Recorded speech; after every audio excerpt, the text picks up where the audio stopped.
লেখকের যেটা নতুন লেখককে আমাদের সবাইকে এনকারেজ করতে হবে, বিকজ উইদাউট নতুন লেখক আমাদের দেশের উন্নতির কোনো সম্ভাবনা নেই। এখানে যে জিনিসটা পাচ্ছি সেটার বটগাছের নিচে নতুন নতুন লেখকদের আগমন হচ্ছে, এবং তোমরা যে ইন্টারনেটে করেছো এটা আমি লুক ইনটু ইট, এবং নতুন নতুন যারা লেখক তাদেরকে যাতে এখানে ব্যবস্থা করে দেওয়া যায়। শুধু তোমরা না, আমরাও হেল্প করবো, নাকি করবো না?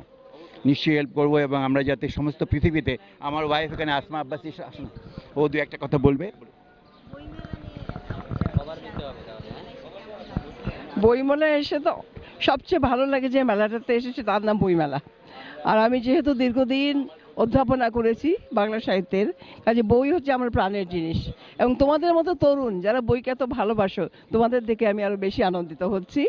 এবং এই পরিবেশ, এই আকাশ, এই গাছ, এই পাতা এবং বাংলা একাডেমি, এটার কোনো তুলনা নেই। এটি আমাদের জীবনের আনন্দ, আমাদের জীবনের অলংকার।